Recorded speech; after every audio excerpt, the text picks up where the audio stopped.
This is episode 3 of the audiobook / podcast project called Unconscious Subconscious, voiced, written, and produced by me, Matt Rebar. Chapter -9, Existence 1. Reminiscent of the Dahlia Steppes, the royal family estate was not on the same rock of land which Cultural City had been built upon. Instead, there were 3 floating slabs which were interconnected with each other and then to the main city. It was on the third most outer rock where the royal family lived, guarding the subconscious world with their authority and might. I had received mixed reactions to the royal family. Many believed that they did a great job guarding and monitoring Cultura City and providing the freedom which the city wanted. However, others critiqued the lack of services provided to the outer parts of the subconscious. The royal family's power did not extend as far into Gignosco as the family claimed. I stood at the first gate of the royal family estate, not even upon the first rock of the 3. It seemed as though my quest to visit the king would be denied, as the guards ripped me apart with their edged questions. "Who are you to ask for a visitation?" the one guard snarled, looking at me with disdain. All of those I had met in Cultura City had been average-appearing humans, unlike the tanned savages with gold and carmine eyes in the Blade Desert, but these guards were bulky and seemed ready to pick for a fight. "I need to speak with the king," I muttered. "I have very important questions that I believe only the king might know. I don't know if I can speak with you about these questions, but please speak with an adamant tone to the king. He will want to hear me out." Crackling footsteps approached the front gate, and the 3 guards spun around on their heels. The guard uniform was pretty simple. They looked like police officers, except in maroon. The man who was walking closer to me wore the same ensemble, yet in an even darker shade of brown. The man's hair was shaved into the most powerful mohawk I had seen in my entire life. "I'm the head guard, Jack," the mohawk man said, eyes on me. No doubt the other guards were familiar with the head of their ensemble. Jack had white skin and outlined and linear facial features. His lips and eyebrows formed straight lines of low-key fury. "The head of the royal family would like to see you." He does want to see me. He didn't even know I was here. "The head of the royal family has access to watch the cameras to his security," Jack explained. "Come with me." The 3 guards opened the main gate, which opened to the first bridge. The bridge was simple, large enough for 2 vehicles to travel side by side with enough space for both. Jack and I walked towards the first rock, the unsupported metal bridge under our feet.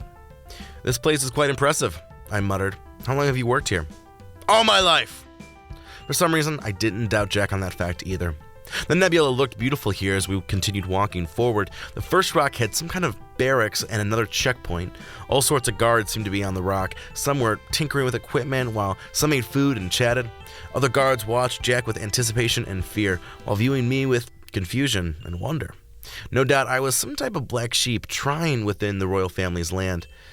Jack wasn't going to try and converse with me, so we walked in silence. The second rock mimicked the first rock. More guards, although this place seemed more of an administrative center than barracks and training grounds.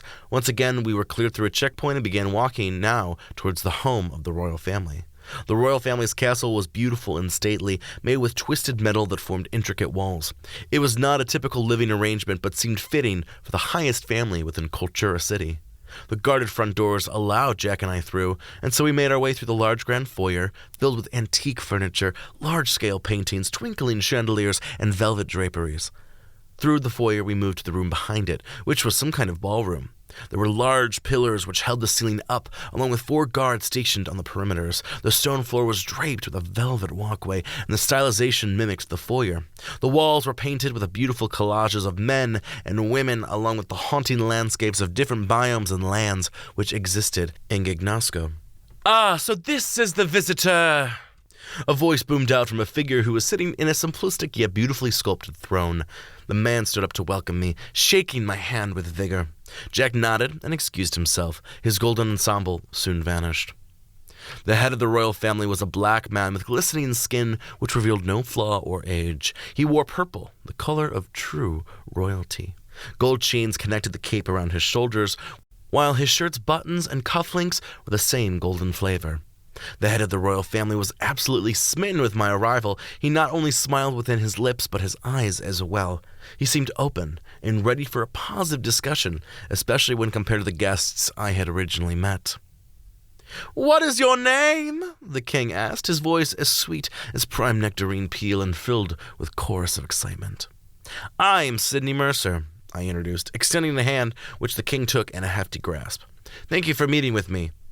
"I am the head of the royal family, also known as the king." The king smiled, a glint of intrigue forming on his face. "I saw you over the cameras. You have a unique aura of someone with whom I should meet." "Thank you, sir." "What is your intentions here?" the head of the royal family asked. "Now that I have seen you, my intuition is correct. You are a special person." "Thank you," I nodded. "I'm looking for Clark, if that's possible. I've been asked to find him while seeking information on Lavender." "Oh." The head of the royal family did not speak, but he raised his hand in dismissal. The troops around the king's manor all left, leaving just the king and I. Something important was most likely to drop, and I was fortunate to be privy to it. With an empty grand room, the man in front of me's happy demeanor turned serious. "He exists." The head of the royal family's eyes popped like fireworks, his voice expanding with anticipation and flavor. "Clark is real." "How do you know this?" I asked. "Many consider him to be a myth or a fable." "Because his energy is detectable," the king explained. "We are aware that he's out there, but there is no way to pinpoint him as of yet. In fact, pinpointing him would be almost impossible. Clark is a moving figure who twists through time and space within this world. To find him would be short of a miracle." "So he's a person?" "Perhaps." The head of the royal family sat back in his chair and beckoned for me to sit in a chair which was situated close to him by his elevated throne. "Being the head of the royal family means I'm aware of a lot of information. I receive many memos and stories about the world, about which I am supreme, although it doesn't feel like I'm supreme because there are so many people here who want to see the world burn. I can only do so much, honestly, but enough about that. I'm aware that Clark is a thing, even though sometimes many people consider it a farce, and I as well know about Lavender. That exists too." "Tell me more about Clark and Lavender," I begged, trying not to sound as desperate as I was. "Clark is the creator," the head of the royal family explained. "He's out there, deep in the world. No one knows where. Some believe his habitat is ruled by invisibility or some kind of lack of access to ordinary people. They say that we are nothing more than the mind and visions of Clark. We are bound to him as he is bound to us. The only difference in this equal relationship is Clark is the one thing, while the rest of the world is a collective source. It's not even a true 50-50 kind of relationship." "Have you seen Clark?" "No, and I don't know anyone who has seen Clark either," the head of the royal family shrugged. "I don't think he can be seen of anybody of this world." "What about someone not from this world?" "Well, that's ludicrous." The king chuckled, as if I had joked about some kind of preposterous situation. I debated telling the king about my true identity, but Rodney's words from beyond the grave floated into my mind. "And what about Lavender?" People down south have talked about Lavender," the king explained. "Us northerners are less aware of Lavender, but apparently Lavender is the powers which Clark has access to. Lavender is a key part of why we are able to function. It's a key source of Clark's strength. I don't know much about Lavender, although there are stories of people feeling a kind of quaint energy within the air. That is what my men and I believe to be Lavender. So if I keep looking, I'll come across this all. It's possible to find Clark and to uncover the secret of Lavender." "I believe," the head of the royal family shrugged, "this could all be uncovered. This could all be hidden away in the world forever, though. But I respect your mission. If I wasn't the king, I would love to accompany you, but I cannot. However, I can have an assistant come with you." The head of the royal family turned to his small desk and picked up his phone. Moments later, the door to which I had entered opened up. A singular woman in her own carmine gear walked into the room. She looked serious, her skin the color of a light maroon and her black hair tied up in a large bun, which was both tighter than her thin smile. Upon her side was a gun and a sword. Both weapons seemed to be ready to use at any moment. She did not appear to be the kind of girl to go easy on her opponent either. Helena Price will accompany you to the end of your journey. I will put blessings for the two of you. Helena will grab some supplies on the way out of the barracks. Your best bet is to head out of the city and into the vast wilderness of the world. I cannot provide you much on your trip, but I can provide you one of the best guards in the building and city. Thank you, I muttered to the king, truly thankful, although worried about how my second companion would do in this world. Good luck finding Clark, the head of the royal family smiled as part of his dismissal of Helena and I. I believe in you. If you can, I'd love for you to tell me if you find him. If I don't hear from you, I'll assume you're searching or you died trying.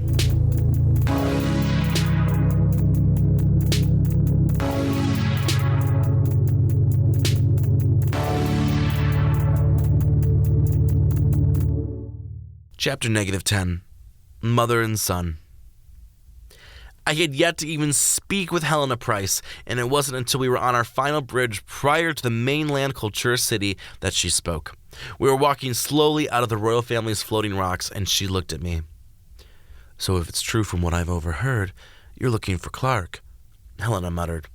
Why did you feel drawn to this mission? I just do, I shrugged. Do I need a reason? I find that most people have a reason, Helena argued, shoving my words to the ground as if she could smell the lies. Rarely do things happen without reason. So what do you think my reason is? Clearly you're battling some kind of level of desperation by coming to the king. No ordinary person would do such a thing. I'm glad you find me past ordinary. Oh, absolutely. The king wouldn't just give out one of his top guards for nothing, would he? I'm not familiar with the king enough to know his decision-making. Well, I am familiar with the king's decision-making. You're rare, trust me.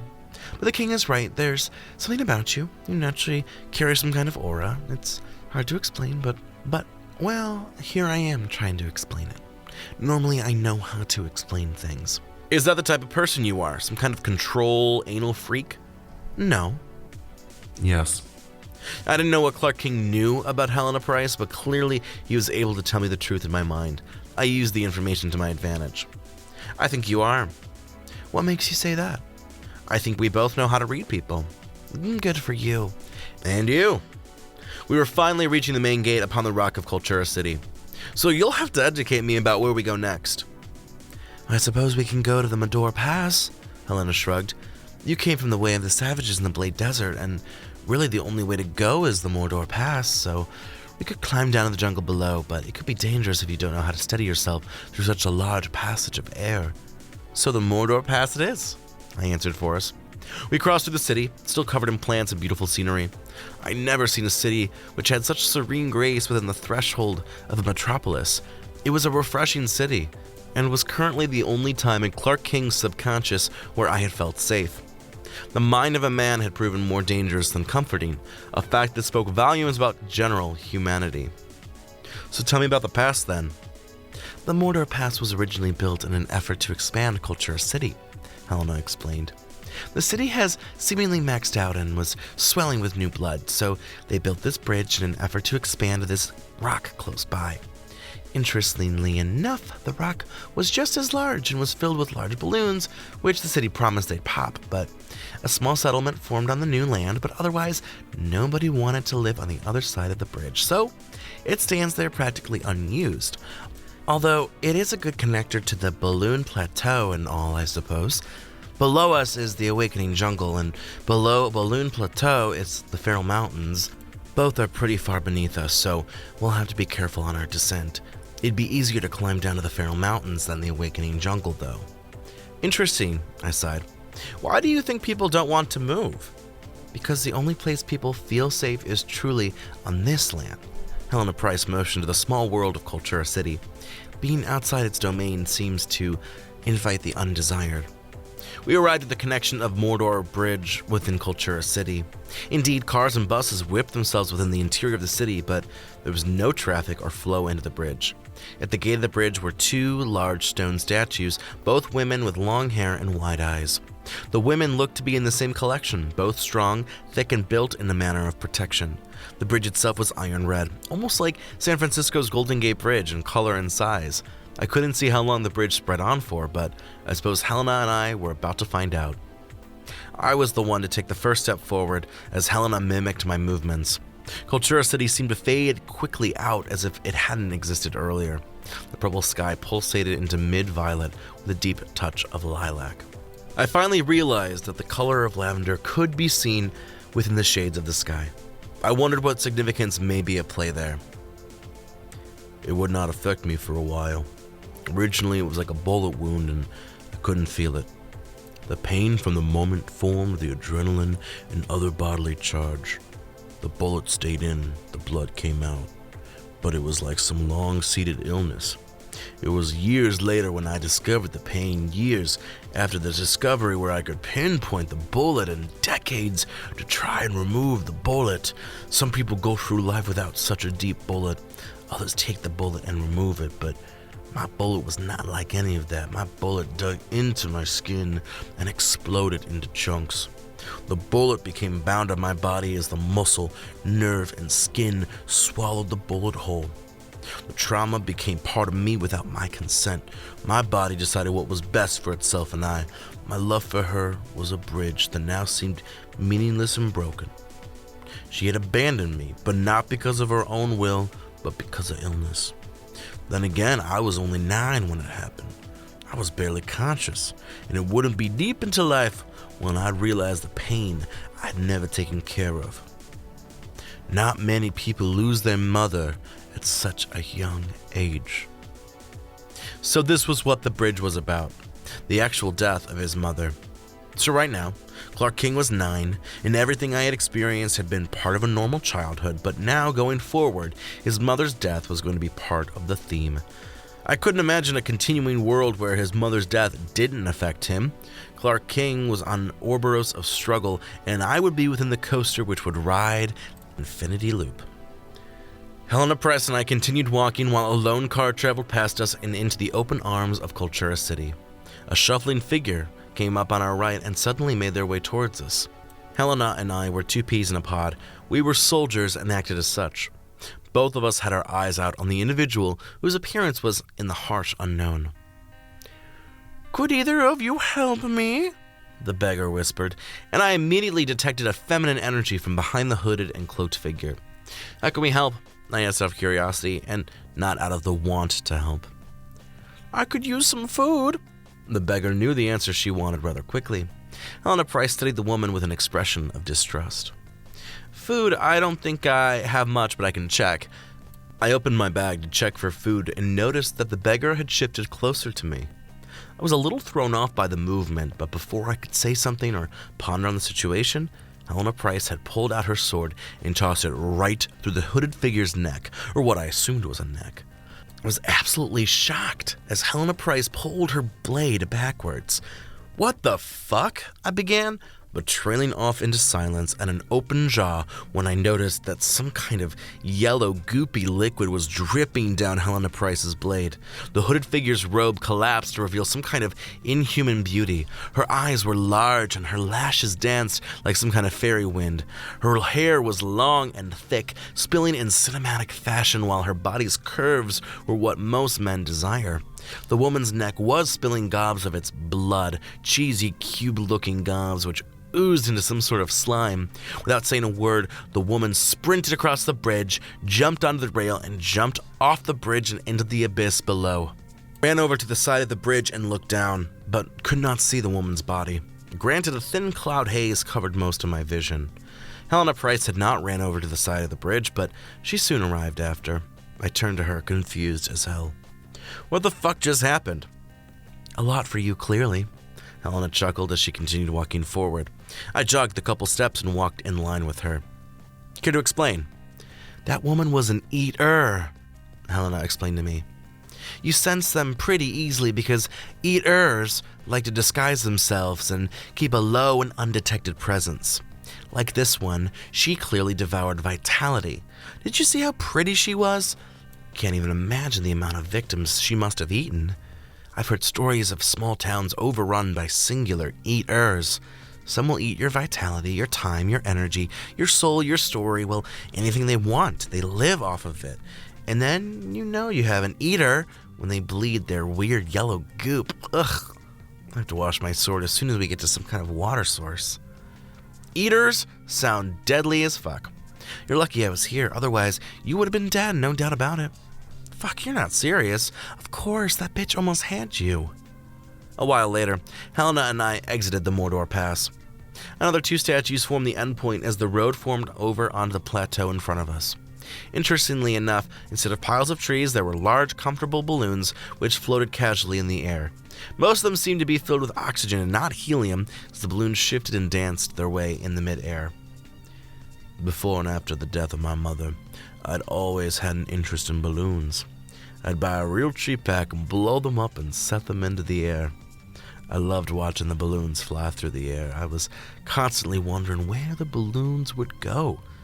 Would someone in my similar shoes come across my balloon? It's wild, isn't it? I asked Helena Price, turning to her to expect some kind of reaction. I thought I was the emotionless one within the partnership, but she shrugged in absolute indifference, which I had come to live by throughout most of my life, but found hard to hold onto within this world.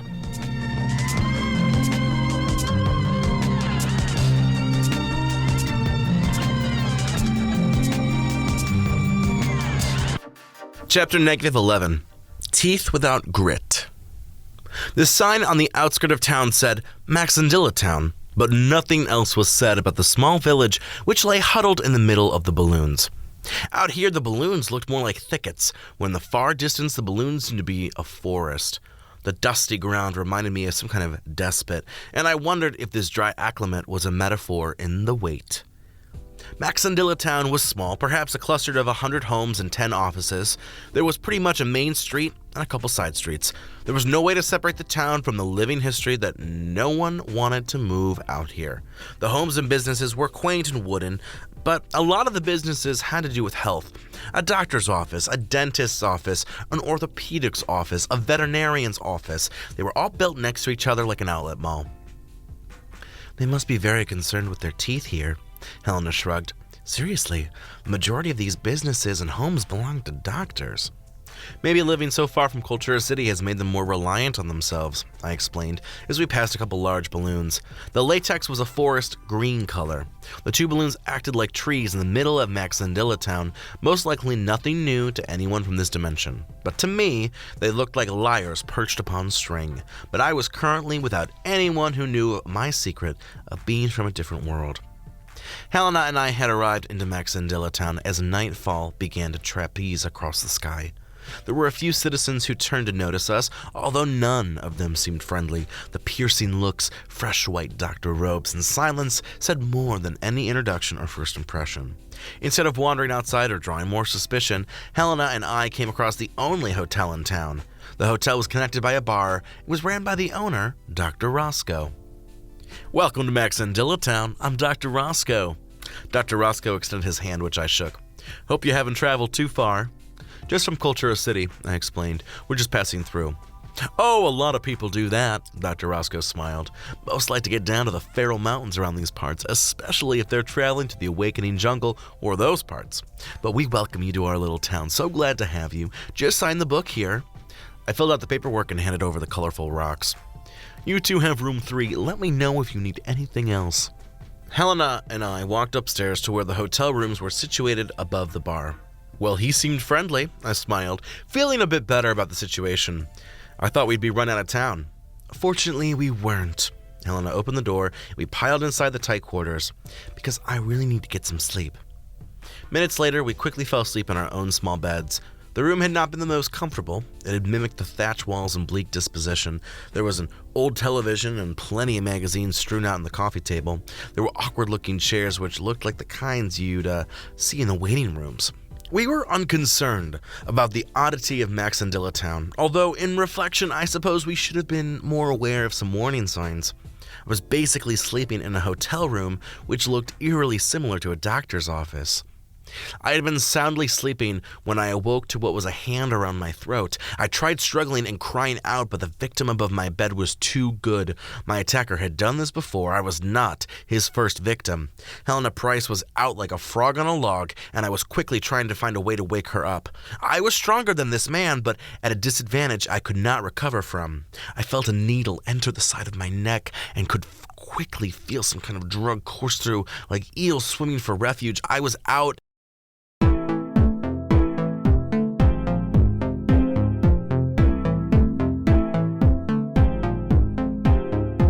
And awoke to a bright light above me.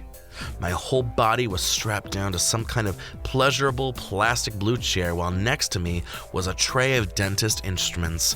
I looked back up to the light, which mimicked the light you'd receive in your face at the dentist office. Behind and around me were counters and cabinets, all shiny white and bleached clean. Next to the chair I had been tied in was a casual seat, no doubt ready for the dentist himself. I thought of ways to escape, a part of my nature they would never change. I sought survival. I tested the binds around my limbs, but they were tied to make it inescapable. The chair itself was thick and bolted into the ground. I was confused on who had kidnapped me and what their purpose was, but my answer was answered soon enough as the lone door to the room opened up. "The dentist is here," Dr. Roscoe muttered with a soft giggle, his ensemble complete with the white coat and already gloved hands. "Holy fuck," I muttered, staring back into Dr. Roscoe. "What the fuck are you doing?" "I'm doing what this entire town does," Dr. Roscoe chuckled. "We love our craft very much." "You didn't answer my question." "You haven't figured it out yet?" Dr. Roscoe asked with skeptical eyebrows and condescending scrawl. "I'm a dentist, Sydney, and like all the medical specialties of Max and Dillatown, we all love experimenting in our field. We love to get to know our studies past the point of others within our field. Speaking in riddles isn't helping." "I don't owe you anything," Dr. Roscoe snapped, punching me in the stomach. My intestine absorbed the blow, but my jaw opened up to reveal a screechless howl. Dr. Roscoe grabbed my jaw with his hands before straddling me upon the chair. It was not a sexual straddle. The position was more for convenience and power than it was for sexuality. Not only was I strapped down, but Roscoe's weight kept me from trying anything on top of the bindings. Dr. Roscoe's latex-covered fingers felt my cheek skin like it was wrapping a Christmas gift. I tried biting, resisting, but he held up some scary pieces of equipment off the raised table next to us. "If you misbehave, I'll have to hold your jaw open." I stopped, contemplating good behavior in this case. I watched as he continued to fondle my mouth. I was able to witness more into Dr. Roscoe. I had not taken the time previously to study the man when we were checking into his hotel. Dr. Roscoe was young, perhaps no more than 35. His skin was flawless like most in the medical field. Its peachy keen shine was second only to organic fruit. His jet black hair was gelled and slicked back upon itself, even though a couple bundles of hair fiber sprung loose like some artistic superhero. He wore a suit and tie underneath the white lab coat, as if to ensure his professionalism. Eyes so shockingly blue that you'd probably see their shine in the darkness. He was thin, perhaps no more than 160 pounds. I knew that in a fair fight I could take him down in a minute or less. His smile was thick with pleasure, while his teeth were, as to be expected from a dentist, blindingly white, straight as a blade, with peppermint scent wafting off of his perky, pink gums. "Fuck, this feels so good," Dr. Roscoe whispered, his fingers finally grazing upon my teeth as they slid around my teeth in an effort to feel them. "Fuck, what am I supposed to do?" Dr. Roscoe leaned back and slowly disregarded the latex glove from his fingers. The process was slow and agonizing, like someone trying to take off their sock with their other foot, or the period when someone's trying to take off a condom. But thankfully, to break the awkwardness and to aid in my need of time, Dr. Roscoe filled me in more on his obsession. "I've always loved teeth," Dr. Roscoe admitted, as if there was some deep-seated secret he could not admit to the world around him. "The only bones to be visible to the human experience, the way teeth can shine and express joy, satisfaction, and anger. So I knew from a very young age that I wanted to be a dentist. I grew up in Cultura City, part of a decent family, able to go to college and dental school. Upon graduation, I got a job in Cultura City, but After a few years, I realized something was missing. My love of teeth could not be fully explored in my current context. I was brushing teeth, cleaning teeth, telling people how to take care of their teeth, but there wasn't anything for me to do. I came across to this town due to a colleague of mine who lives here. He explained to me that the medical professionals of Maxandilla Town have a very different way of approaching their subjects. Oh, I knew this was the right call. Dr. Roscoe hopped off me and moved to some of the cabinets in my eyesight. He opened one of the cabinets to expose bell jars filled with teeth, each labeled with a different name, title, and other notes. I've been collecting teeth ever since, Dr. Roscoe explained. All kinds of teeth, because everyone's teeth are different. Some are beautiful and untouched. Others are stained by coffee and booze. Some are as yellow as a sunflower. Others are off-white. Occasionally I'll get good teeth and I'll just be in love and adoration. We have a lot of travelers who come through Maxandilla Town, a lot of them on their way for new hopes in Cultura City. Sometimes we'll get tourists who come to see the balloons. So many of them end up with me, their teeth mine for the rest of their days. When you walked into the bar and smiled, I knew I had to have your teeth. Dr. Roscoe closed the cabinet as if spices lay behind it instead of the jaws of his victims. Dr. Roscoe walked over to me, his gloveless fingers stroking my jawline in anticipation of the acts to come. For now, Dr. Roscoe was committing foreplay with himself. Your teeth were so white, so bright, with the candor I desire in the canines and the straight linear of your incisors. There was no plague to be seen, even though plague is so common in the lazy contemporary human. Your color, though, it was beyond white. They were only second to mine. I love teeth with no wear, chip, or grit. I love natural teeth and not fake shit or caps. You were a beautiful specimen from the minute you walked into my place, and now in my chair, you've become even more beautiful. You're sick, I snarled. You're really fucked. Oh, am I? Dr. Roscoe straddled me again in an effort to maximize the interaction he desired with my teeth. His excitement was evident in his voice and in the boner he had popped behind his khakis.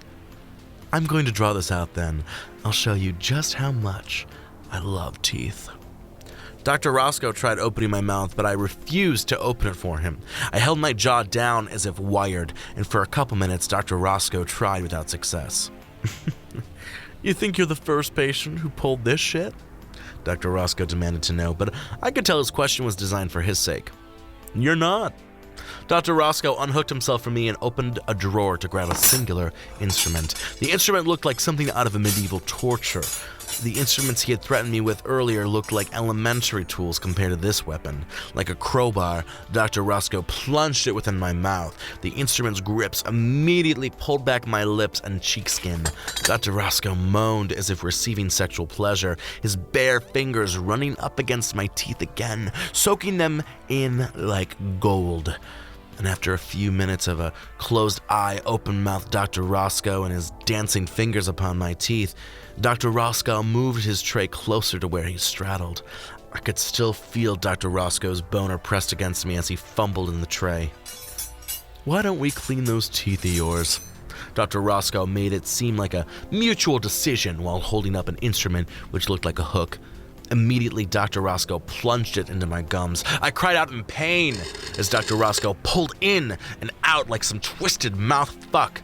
I could feel blood rise to the surface of my mouth as the hook pulled and scraped against the high sides of my teeth. It was like being at the dentist and receiving the worst service possible. The entire time I struggled, screamed, and fought the blood swimming in the crater of my mouth. But Dr. Roscoe grinned. Machinery whirled as he placed a sucking device in my mouth cavity, which removed the blood and saliva which had been building up. But Dr. Roscoe continued in an effort to clean my already amazing teeth and drive them into perfection. I was not sure how long we had been there, but it seemed like years, until Dr. Roscoe had finished the first step in his cleaning process. Being tied down made it so much easier for Dr. Roscoe to get away with his twisted desires as he loaded up another instrument. This time, it looked like a small circular brush which he doused with a bit of paste. "Fuck, you get me going." Dr. Roscoe cheered as the brush whirled around like a whirlpool. The brush slammed into my teeth like a hurricane upon a bog town. Dr. Roscoe's brushing felt like sandpaper upon skin as the brush certainty stripped the bone of its weakness. The paste smelled like stale mint, the kind that had expired in the glass candy bowl at the funeral home. Not even a scent of cheap spice could lessen the pain coming from the brush's firm pressure. Dr. Roscoe was thorough with his cleaning like before. The entire tooth and even the gums were driven into sparkling oblivion. I had never considered myself having terrible teeth, but Dr. Roscoe no doubt made me feel like I was one dirty son of a bitch. I wondered how long cleaning took on less desirable teeth. Once again, time had no meaning as Dr. Roscoe continued his work. Soon it was done, although my teeth still rang out with pain as my entire mouth felt numb. Dr. Roscoe placed the tool down and pulled out some kind of foam, stuffing it into my mouth. I couldn't breathe through my mouth as he filled it to maximum space. "Don't swallow," Dr. Roscoe winked, his left hand holding onto my jaw as his right hand caressed my cheek. "This stuff is pretty potent." 2 minutes later, I was instructed to spit out the foam. I hacked it all up while Dr. Roscoe washed my mouth out with water. I continued spitting for a long time until Dr. Roscoe ordered me to stop. Finally, Dr. Roscoe was ready to see the teeth in their cleaned might. These look absolutely perfect.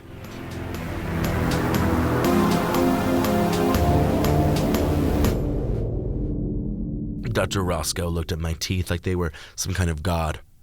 The sparkle and complexity upon these teeth are a new level. Sydney, your teeth will be the best teeth I've ever got the chance of cleaning. Dr. Roscoe bent down, still straddling me upon the blue dentist chair. Using his tongue, Dr. Roscoe pierced through my defensive lip barrier. This wasn't a kiss, per se. Dr. Roscoe didn't care to kiss my mouth. Instead, Dr. Roscoe was running his tongue along my teeth, his fleshy, wet organ slapped against my teeth like a seal upon rocks. I was shocked.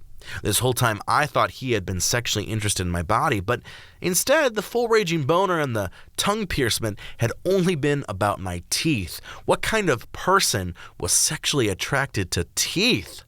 Dr. Roscoe continued embracing my clean teeth with his tongue.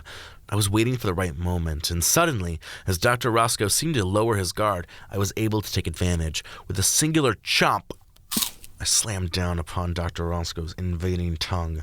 My sharp teeth split down upon the slippery flesh of Dr. Roscoe as my teeth pulled part of Dr. Roscoe's tongue off his body.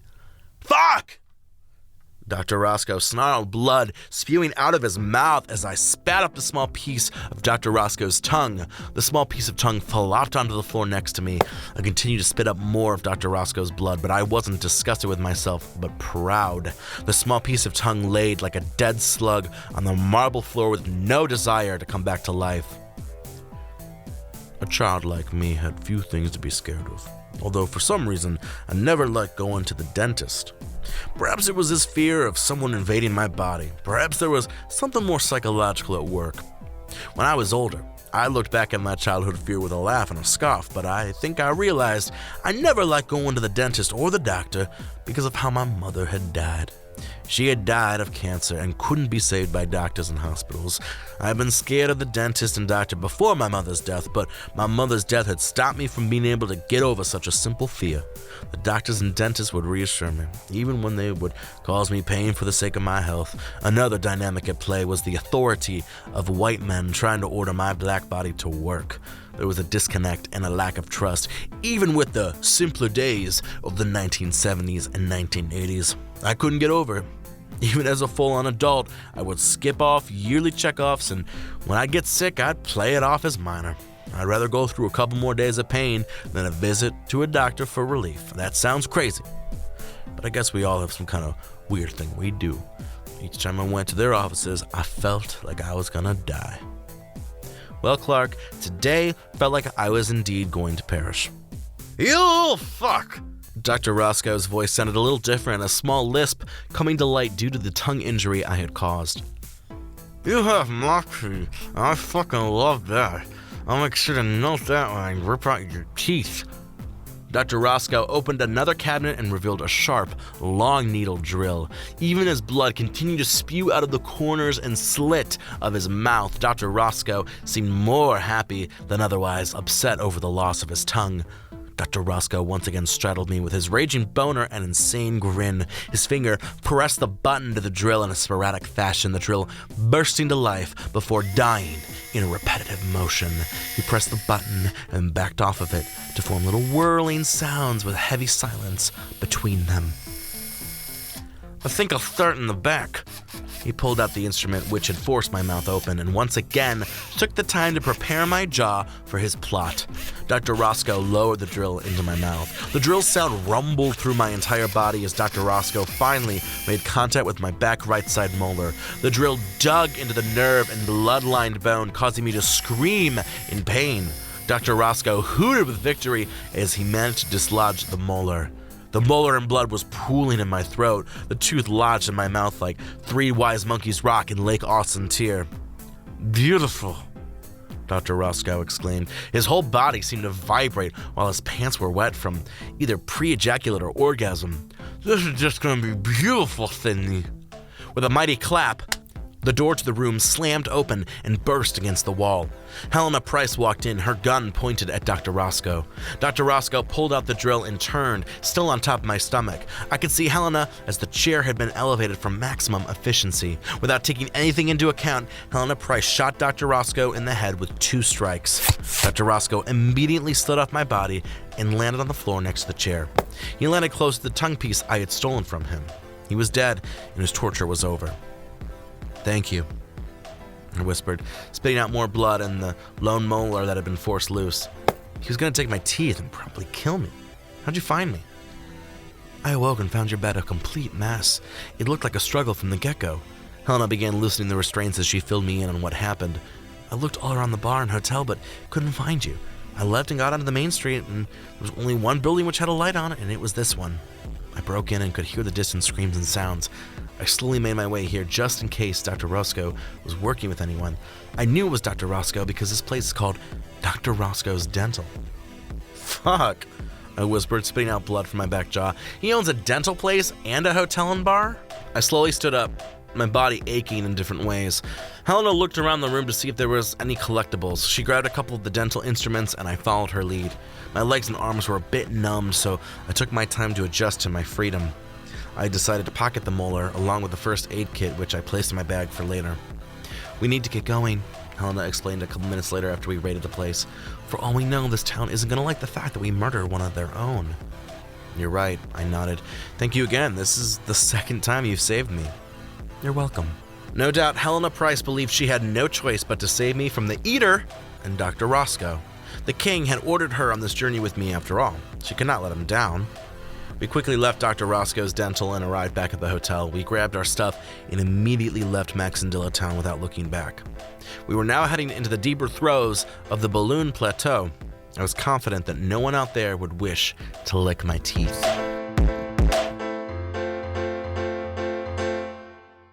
Chapter -12, Air-Filled Heart. The balloons on the west part of the plateau were incomparable to the simple thickets on the east side of the floating rock which connected itself to Cultura City. On the east side, lone balloons would live amongst themselves or in small bushels around and near the demonic healthcare of Maxendilla Town. But out here in the west, the balloons were like a forest, clearly demonstrating the large amount of balloons that Clark King had played with. Perhaps they represented the importance that these balloons had placed in his childhood. After all, they were one of the escapes Clark King had in the early days of his childhood. Clark King had grown up in a time of oppression, in a time where technology was limited, and where less distractions existed as well. In contrast to Maxendilla Town, a place of distrust and anxiety regarding doctors and hospitals, the balloons were a clear-cut comfort. Walking through the balloons were easy, as the balloons were supported by a thin strip of string which was as thick as a rope and implanted into the ground. To walk around the strings was really like walking through the forest. The large balloons floated upward for the most part and were between the size of a car and a small house. This is a calming place, I sighed with relief. My mouth had luckily stopped bleeding, although my tongue still visited the empty corner of my mouth where a molar was nowhere to be found. What do you think, Helena? I don't know, Helena shrugged. You don't seem to know too much. I don't really think about such basicness. Well, to me this isn't basic. Helena didn't respond and we kept walking. She was quiet, almost like I would be under normal Earth standards, but here I felt talkative. We walked in silence for a few minutes before I stopped with an idea. Helena paused, following my suit, but I wondered how game she would be with the idea I had in mind. Let's go jump on one of the balloons, I offered, and Helena gave me quite the skeptical look. Are you scared? I just didn't expect that from you. And why did you not expect it? A few reasons, I guess. Helena looked at me as if the reasons were written with neon upon my face. You seem way too serious and stern to think about jumping on balloons. Normally I am, I shrugged. Normally I'm pretty silent, pretty emotionless, but ever since I started this journey to find Clark King, I've felt small pieces of emotion. It's almost this mission is the only thing that's been able to give me emotion in my life. You lived your whole life without emotion, and suddenly you just have it. Yes. I don't know what to say to that. What about you? I've had emotion. I've always had it, but I repress it so well, I think, with logic and reason and not with flickering, fickle emotions. So take a break and jump on balloons with me. Helena didn't speak for a second, but took a long breath before nodding her head. Using our ability to cross air, we climbed up and squeezed our way to the top of the balloon canopy. For miles around us, there wasn't anything except the tops of balloons, all of them different colors, although the colors grouped themselves together like different species looking for tribes to relate to. It reminded me of the colors of neon forest, which could barely be seen from our current location in Gignosco. So should we just jump? Helena asked, as if the concept of jumping was unheard of. Yeah, I nodded. Together, right now. I held out my hand and Helena grabbed it. 3, 2, 1. Together, we sprung up into the air. The balloon, which was our ignition pad, fell slowly to the ground as we flew upwards. In the distance, I could see Cultura City and Maxendilla Town, while even Phosphorate Sea and Waterfall Austin Tier were visible, even with the heavy concentration of haze and fog in the air. The Feral Mountains became part of the landscape below us, while up above I could see more of the nebula and a few rocks, the content of which was unknown and mysterious to me. I could see the growth of a smile enter the usually tight smile of Helena Price as her skin lit up with flush and the black knot of her hair seemed less stringent with full blasts of air we received above the balloons. We crashed down towards the balloon canopy once again before jumping up once more. This time we flew even higher. Our descent and fall was slow and magical. Gravity was no longer the enforcer it normally was. And for the first time, I believe I fully enjoyed the new landscape to which I had been thrown into by my superior back in the tangible reality of Earth. Without speaking much, we just jumped for a while. We used the fun time to move us further west towards the drop-off point to the Feral Mountains, and after a long period of jumping, we calmed down and landed back on the floor of the plateau. You were right, Helena told me as we strode forward, heavy breaths from our jumping. That was fun. Weird. I never really knew fun. Well, what was fun to you before this balloon jumping? My job. What's your job? It's a long story. We have a long walk. You wouldn't believe me. Why is that? Because my reality and your reality conflict. How do they conflict? It just does. Helena didn't say anything for a second and continued moving forward before responding.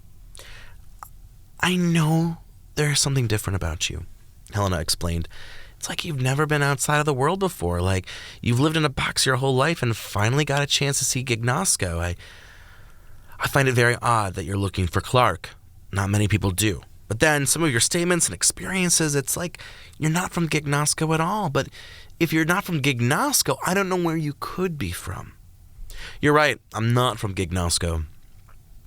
Helena did not appear visibly shaken from that information, but perhaps she just did a good job concealing it. It explains why the king was drawn to your aura and why I haven't been able to place you within my depth of knowledge, Helena added. So if you're not from Gignosco, where are you from? My planet is called Earth. What's a planet? It's like a world, I explained.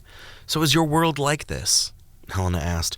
No, it's not really like this. So what's it like? Well, we have a thing called gravity. Everything is located on the same plane, which is circular. So basically, everyone lives in the same circle, and nobody can just walk in the air. That sounds weird and boring. It's not weird to me. Walking in the middle of the air is weird for me. Walking in the middle of the air is just natural here. It just is. Anyway, I came here specifically to find Clark and to find out about lavender. I've heard people talk about lavender, Helena confessed. It's this source of energy that Clark supposedly uses to mold and shape Gignosco. Without lavender, Clark would just be another cog in the machine of Gignosco. You don't believe in Clark? I questioned, picking up on the supposedly within Helena's statement. I don't get paid to think about Clark. Well, that's kind of obnoxious to believe that you can't have an opinion outside of your job. I've never thought of it because I never had to think about it. So think about it now. Why bother? So if you help me find Clark and we find him, then you'll believe in him. Absolutely, logic is the core of my beliefs. Same here. So how would I get to Earth?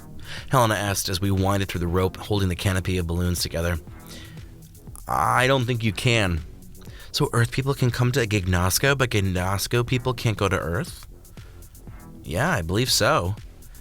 I did not have the heart to really tell her what Gignosco was. I was not in a callous mood to tell her that she did not exist outside of a single human subconscious. That blows. But you called Earth boring. I did. She nodded. I did.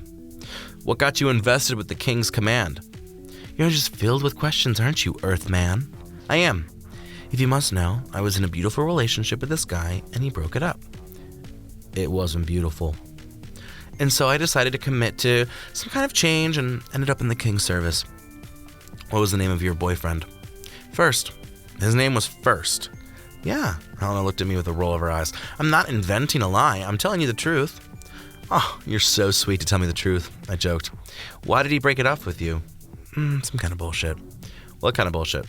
He said I was cold and selfish, mean, and abusive, or something to that effect. He was so happy with me. I thought things were going so smoothly until he dropped these bombs on me. I didn't know where the sentiments were coming from. It was like you live in the desert, and then you wake up to find the desert has frozen over. There were no signs, suggestions. I wondered if he had lied about his feelings, if he had wanted to be my problem and not his, and at the same time, I wondered if I misconstrued our relationship. Did I find it so amazing when in reality I was loving a dump of a relationship? That kind of blows. Yeah. What about you? Have you got caught up in any loving relationships? No. I've never even had a girlfriend, boyfriend, anything of that nature. And why is that? I've never felt emotion. Not even love? Nope. I've had sex, fucked a couple girls, even a guy just to make sure. Wow, you just dropped some baggage on me. What baggage? Just everything. So you consider yourself asexual? I guess if you want to put a label onto it, sex just feels meaningless to me. I'm sorry. Don't be sorry. I looked over to Helena with a smile. An absence of sex would be terrible for most, but for me, it's a normality. I don't need it to survive. So life is about survival for you. Absolutely. My kind are hunted into extinction on Earth. What is your kind? Are you like an alien all of a sudden? Helena joked, although there was a tone of seriousness deep in the pool of her question. No, I'm just a sociopathic, low-key psycho. Aren't we all? But I'm more than most. For my job, I get to hunt people down. I get to kill people. I get to stalk them like prey. It's a job which fits who I am. It's a glove that fits very comfortably. Sounds like me, Helena acknowledged. You're not alone. I killed Dr. Roscoe and that eater without thinking about anything other than the fact that it was them or us. Most people would struggle with death and with killing, but I view it as simple as drinking water or seeking shelter.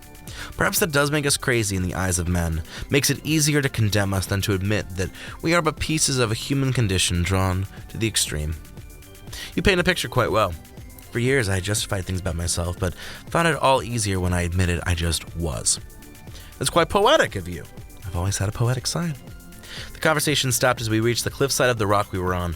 Down below was a large slab of rock which hosted the Faroe Mountains, blanketed in snow and harsh winds. From up here, one could feel the cold air like they were standing in the presence of air conditioning. Well, this has been nice, Helena admitted with a smile. We're the same person, after all. You could tell? Absolutely, minds can sense like minds. I grinned, looking down at the nearby tips of the Faroe Mountains. Ready for another geographical adventure, like mind? Is that seriously a question you're going to ask me? Helena Price scoffed as she stepped off the side of the rock plateau. She formed her own staircase down to the nearby mountain, not even turning to see whether I'd be okay.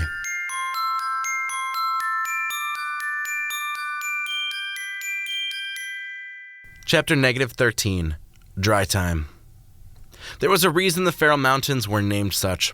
As we stepped downward, I could feel the continual cold air wash over me. My skin flared up with goosebumps as my recently cleaned teeth chattered within my jaw. It didn't take too much for us to touch down onto a small nook into one of the nearby mountains. It wasn't snowing, but the wind picked up snow and cast it around. I could see a small nearby rock to our current southwest, while some kind of volcano was in the southwest as well.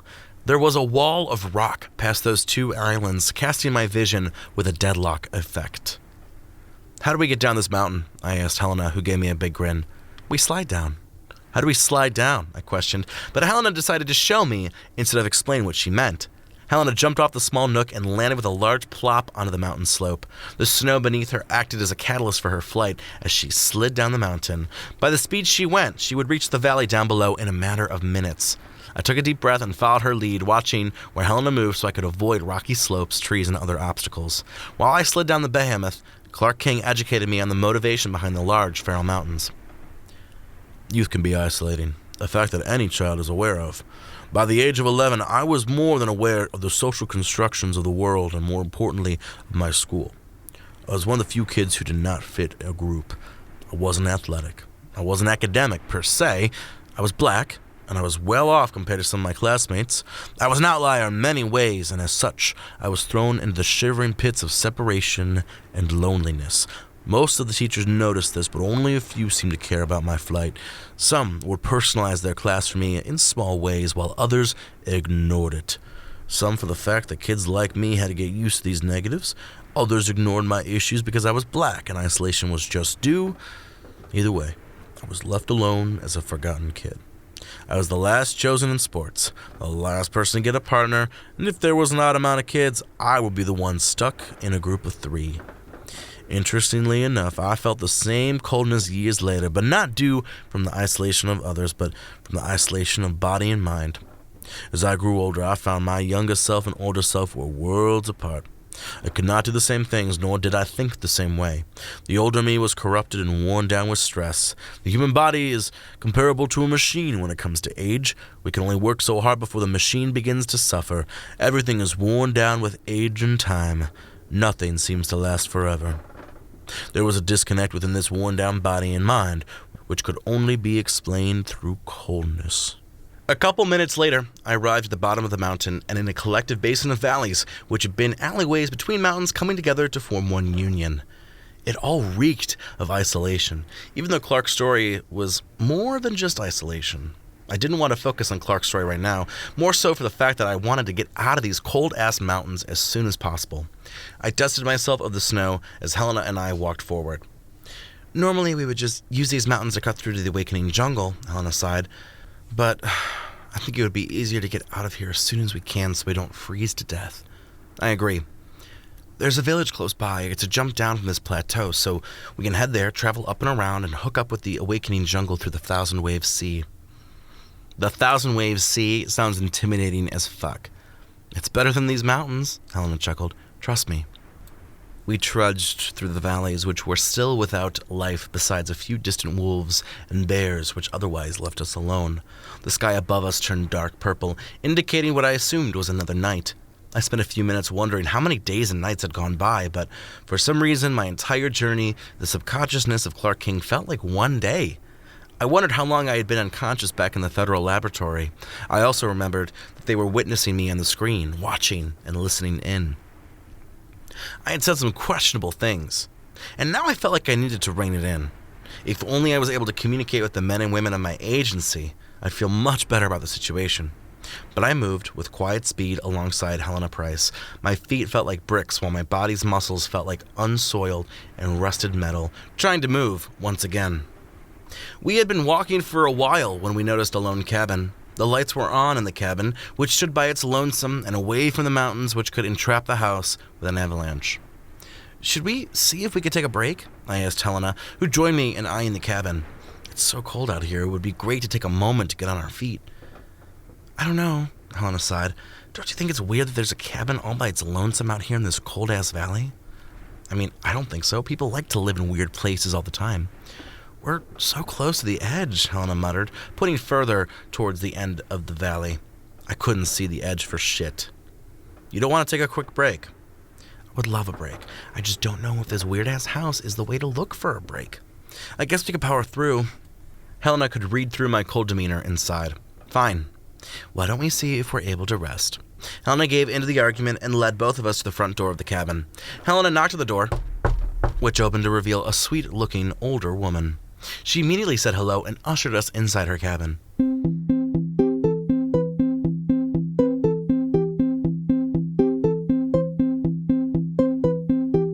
Oh, you must be freezing. Please come in, the old woman cried as she closed the door behind us. The sealed-off valley could still be heard from behind the doors and walls of the astute cabin. I studied the old woman, who was wearing thick sweatpants and 2 thick sweaters. The only visible parts of the lady were her face and the tips of her fingers from behind the fabric. She had white hair which seemingly seemed puffed up to look fashion-forward, and eyebrows which were thin and barely sculpted. She had thin, wire-framed glasses, the lens in the shape of cubed rectangles. She had wrinkles, which connected her face like rivers upon a delta, and eyes the color of mulched dirt. Her lips were thin, pursed, and without embellishment. Her house echoed her look. The cabin was quite old and reeked of a tightly packed living quarters. The kitchen, living room, and bedroom were all one room, while there was a large closet and closed-off bathroom space. It was rather warm in here, perhaps 60 or 70 degrees. There was a small bulky television in the living room and bookcases filled with books. Clothes were filed neatly while the entire place was spectacularly clean. Not a speck of dirt could be seen. China and pictures hung up on the wall, while a shelf of tea, coffee, and biscuits swarmed over the sink. There were 2 windows, one over the sink and one parallel on the other side of the cabin. "Oh, what are your names?" the old woman asked as she practically pushed us onto the chairs in the living room. The old woman shuffled over to make tea as she boiled up some water and pulled out some cups. "I'm Helena, and I'm Sydney." "I'm Marie Gay," the old woman chuckled. "I know what gay means these days, but back then it meant happy. I'm quite straight." Helen and I let off a small laugh to show that we had acknowledged the poor joke. "Where are you traveling to and from?" Marie Gay asked, and I wasn't sure exactly what to say. Fortunately, Helena figured it out for me. "We're traveling from Cultura City to Collegium City," Helena explained. "Oh, you're taking quite the long route then," Marie Gay smiled as she put tea bags in fine china. "It's ironic how close these cities are by distance, but how far one has to go in order to get to them." "Indeed," Helena nodded. "What brought you to live in this cabin?" "Oh, I've always loved these mountains," Marie Gay explained as the hot water came to a boiling temperature. "My husband, Paul, and I lived in Maxendilla town, but that place got filled with riffraff, and after all those awful people moved in and long after our children had left the nest, Paul and I decided to build a cabin up in here in the Feral Mountains. We aren't the only ones up there. There's a small town not too far away. You could take a look at the map up on the wall there." Indeed, there was a detailed map of the Feral Mountains on the living room wall. I stood up and looked at the map, which was filled with small pinpricks. There was one golden pin, which noted where Marie Gay's cabin was at. There was a large white pin, which I assumed was the town down below the mountains, as well as red pins scattered throughout the large mountain range. "Wow, there seems to be a lot of people around here," I nodded. "How do you all survive this weather?" "Oh, well, you've just happened to arrive in the throes of winter," Marie Gay smiled. "During the majority of the year, the snow melts in the valleys. The winters are tough, but I promise the rest of the year is beautiful and inhabitable. So we have to hibernate a little bit to survive." Marie Gay walked over with the prepared tea and biscuits, setting the tray on the table in between the 3 of us. "My husband passed away 2 years ago," Marie Gay explained. "I think when the weather clears up, I'm going to sell the cabin and move to a city or such. Maybe Cultura City, a nice retirement community." "That sounds nice," I smiled as I grabbed some tea. I could tell the tea was too hot for me to drink, but Helena sipped the hot water. "Drink up," Marie Gay chuckled, looking at me. "You'll need the energy to continue forward." I was skeptical of Marie Gay's comment. She had just handed me the damn tea and was demanding that I swig it down. Granted, I knew old women and grandmothers were all about stuffing up their guests with food and drink, but for some reason, I didn't like Marie Gay's attitude. I set the cup of tea back down on the tray. "It's a little hot," I said, eyeing Marie Gay directly behind her glasses. "I'll give it a couple minutes." "Oh, I'm sure it's not too hot." Marie Gay stared back at me. Her lips were smiling, but her eyes were not. That really threw me for a loop, so I stood up. "I think we should get back on the road," I ordered, looking over to Helena, who had finished half her cup of tea. "I would like to make it to the next location before night actually falls." "Are you sure? I'm so comfortable," Helena told me, yawning and growing sleepy. I was extremely sure by now that the tea Marie Gay had given us was not just tea. Marie Gay stood up in an effort to grow even with me. "Oh, Helena is right. You should stay for a bit." Marie Gay shrugged before launching herself at Helena. Helena, who was like a sloth in headlights, turned to face the old woman. Confusion dotted both of our faces, although shock from Marie Gay's momentum was mixed in. Marie Gay opened her mouth wide and immediately began sucking the air around Helena. As though Helena's skin was made of dust, Marie Gay began sucking up some kind of physical or otherwise spiritual element from Helena Price. "No!" I cried, moving forward to stop Marie Gay. Marie Gay raised a singular finger from beneath her misguided home-knit sweaters. The finger sliced into my arm, and the force from Marie Gay shoved me across the room. I landed against a knitting machine and then onto the floor. I slowly got to my feet and looked up to see Helena on the brink of death. Helena was almost asleep, no doubt forced to sleep from the tea provided by Marie Gay. Helena looked down at me, her skin and muscle having departed. Marie Gay was almost done with her consumption when finally Helena was nothing more than a skeleton with clothes.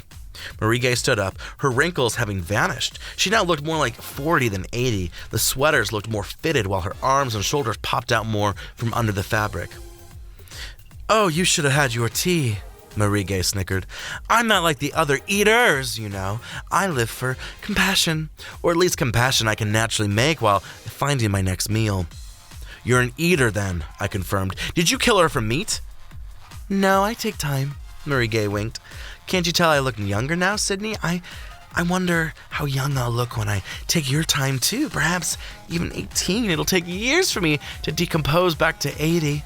Marie Gay, the eater, struck forward, and I immediately twisted to avoid her sharp fingers. I grabbed my bag off the couch as well as grabbing Helena's blade. With a quick twist, I turned around and struck Marie Gay in the shoulder with Helena's blade. I pulled back Helena's blade to expose the weird, blobby yellow substance which marked Marie Gay as a definite eater. Marie Gay twisted back from the blade, which gave me the advantage to leave Marie Gay's cabin. The wind was still picking up snow, but I ran forward. From behind me, I could hear the cries of Marie Gay as she came after me with howls and absolute pain. Fuck, I muttered, running forward with worry. There was so much to take in, and I didn't know how I was going to get out of this situation. Helena Price had saved me through 2 sticky situations, but the 3rd strike had been enough to dethrone her life. Helena had spotted the first eater and had taken care of them quickly, but now an eater had finished her off. It was beyond weird irony, the kind of coincidence that Clark King's subconscious was behind. I was unable to protect Helena, and she had been stolen. My weakness within this disgusted me.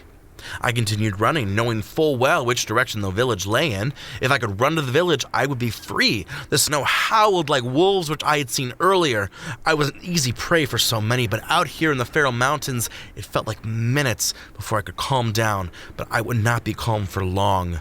Marie Gay grabbed my back shoulder. Immediately, I lifted one of the dentist's instruments from my pocket and plunged it into Marie Gay's eye. That didn't stop the eater, who raised her sharp fingers to slice into my skin once again. We committed to a dance, as I once again wielded myself with Helena's sword. In the valley of the Faroe Mountains, we went to war. She had one eye upon me, but it was an eye that would be vigilant until my escape or the death of one of us. "You stole a life, so I'm gonna steal yours," I cried out as my blade came close to severing Marie Gay's left hand. Marie Gay dipped backwards and grinned. "I've stolen more lives than you, I'm willing to bet," Marie Gay countered as she was inches away from piercing my jugular. "You may kill for fun, but I kill for survival. I know more about survival than you. You're a human, you are not an eater. I don't get eaters," I shrugged. "Were you ever human, or are you animals who try and pass as human?" "In my case, I was once human," Marie Gay whispered as the fight continued. Her nails came down upon Helena's blade. My arm injury from earlier had frozen to my skin due to the sheer temperature of the Faroe Mountains. Back when Paul and I lived in these mountains, we were just beginning our ascent into age. I was not afraid of death nor time. There were reports of an eater in these mountains, and we were told to be careful. I was always careful, or so I fooled myself into believing. I had heard of deaths, but none of it had affected me, or seemingly affected me, I believed. Paul had traveled to the nearby village while I was out in my garden right by the house. I didn't think I'd be attacked in broad daylight right outside my house. My guard was lowered and a small child came up to me. The child looked dusted and rusted, as though it had spent years in the mountains by his lonesome. He barely had a sheet of fabric which covered his dignity. I was shocked and confused, but before I could help him, the little boy overcame me, beginning to suck me of time, just like I did to Helena back in the cabin just now.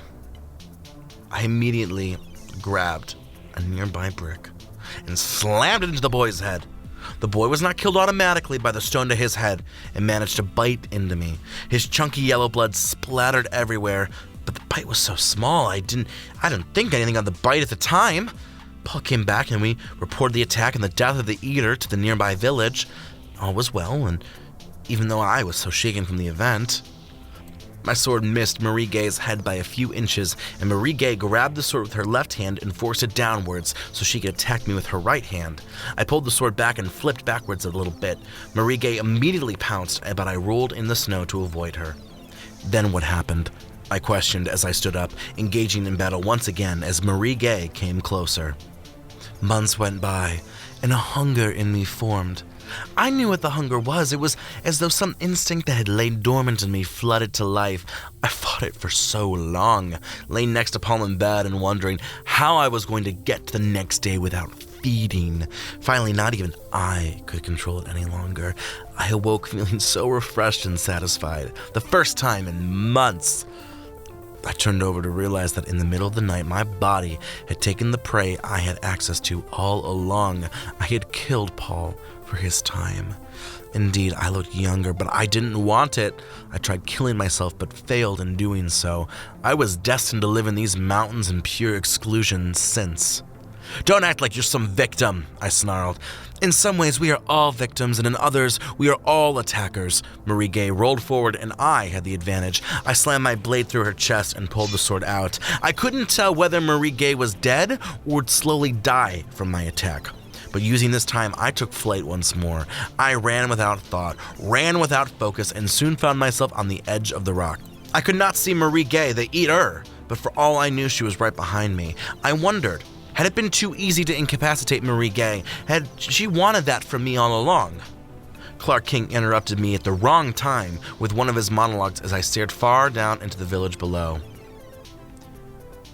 I had feared dentists and doctors for all my life, but following my mother's procedure, I became wary of age, time, and death. It would not have a profound effect until later in my life, but it was like there was a small drop in a large landscape. I remember how I would volunteer at a nursing home. I was afraid in a way, but I'd meet wonderful people who had been running from death all their lives. They were not grateful for the decades they had experienced. Instead, they gave me a negative critique of the world around them. I was upset. My mother had been stolen early, but they had been given more time. But later on, I reflected how someone could live for half the time and yet double the accomplishments than some of the individuals I met in the nursing home. Marie Gay was an individual who had a profound effect on me. Even though I'd only see her for 20 minutes each week, she was the grateful among those in the retirement community, always positive, always reflecting on her experiences. There was always a smile on her face. There was books she was reading and fruit from the small garden she attended with others in the retirement community. Marie Gay made age seem like a positive, while she had the power to make me forget about death, but she reminded me much more of my fear of death when she died upon the cusp of my evolution into adolescence.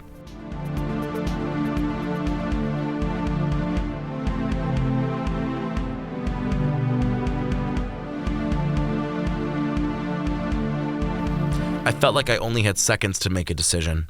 I slid off the side of the mountain like a slinky. I flew through the air and away from the Feral Mountains and the Eater. The air began to warm up as my body slowly began to regain feeling. Adrenaline still coursed through my body while I still couldn't believe what had happened. I slammed into a grassy knoll on the outskirts of the village I had seen from such a long time ago. The village was in the distance, and feeling safe for now, I allowed my body to slide into unconsciousness upon the gale. Thanks so much for listening. For more podcasts created by Steadfast Media Company, check out our website at steadfastmedia.home.blog or join us on Twitter at steadfastmco. That's at steadfastmco. And at the end of this 10-part series, I'll be releasing the text in novel form. But until next time...